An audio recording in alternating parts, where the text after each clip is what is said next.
चला तर आज आपण करणार आहोत सिंधी कढी. त्याच्यासाठी शेवग्याची शेंग, गवार, त्याच्यानंतरनं हे वाटाणा, गाजर, बटाटा हे सगळं घ्यायचं आहे. फ्लॉवर असं सगळं घ्यायचं आहे.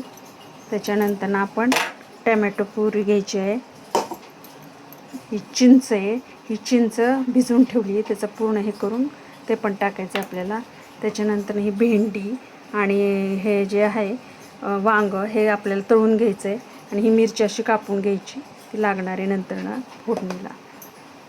चला तर पाहूया आपण सिंधी कढी. सगळ्यात अगोदर आपण हे जे वांगे तळून घ्यायचे,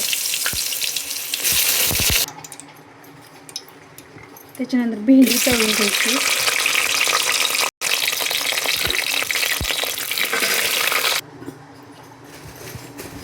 मोहरी टाकायची. आता ह्याच्यामध्ये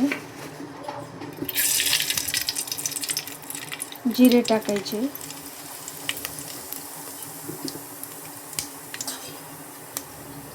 कढीपत्ता टाकायचा,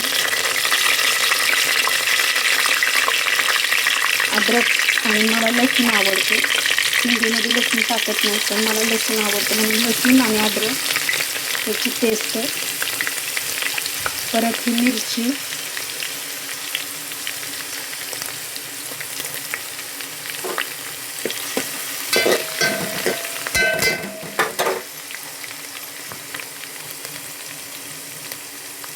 आणि त्याच्यात बेसन टाकून छान मस्त फेटायचं.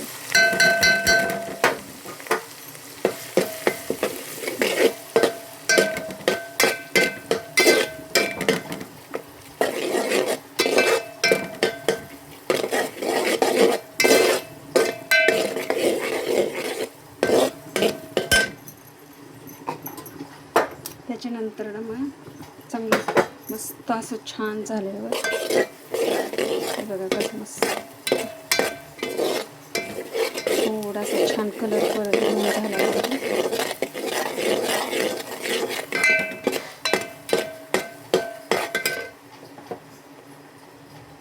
मग त्याच्यात टमॅटो प्युरी टाकायची मस्तपैकी.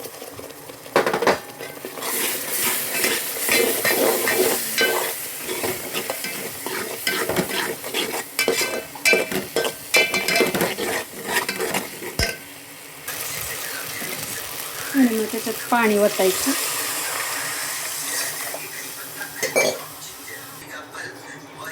आता त्याच्यामध्ये 1 चमचा आपण लाल तिखट टाकायचं.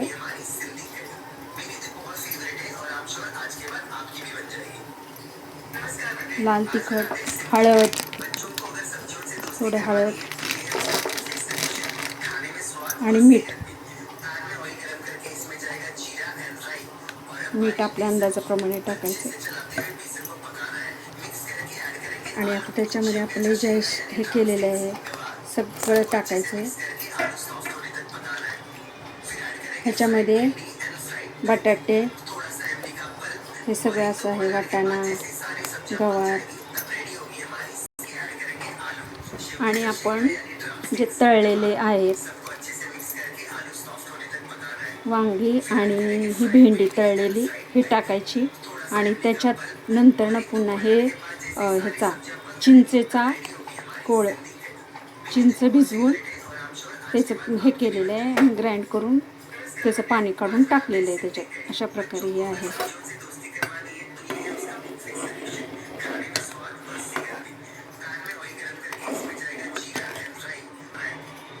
आलू सॉफ्ट होईपर्यंत बघायचं. याच्यामध्ये टाकायची कोथिंबीर. मला कोथिंबीर खूप आवडते म्हणून मी कोथिंबीर पण टाकली. मला हिंग पण आवडतं म्हणून मी थोडासा हिंग पण टाकलेला आहे. भाज्या चांगल्या शिजलेत का बघायच्या. बटाटा वगैरे चांगला असं शिजला पाहिजे म्हणजे खूप छान लागतो. मुलांच्या ह्याच्यासाठी मी थोडासा पुदिना पण असं कुस्करून टाकते. मुलं असं पुदिना खात नाहीत म्हणून याच्यात अशी टाकते कुस्करून.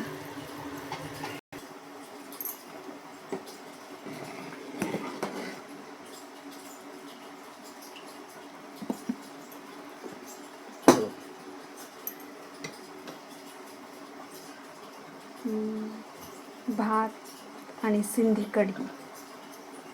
आ हा हा हा.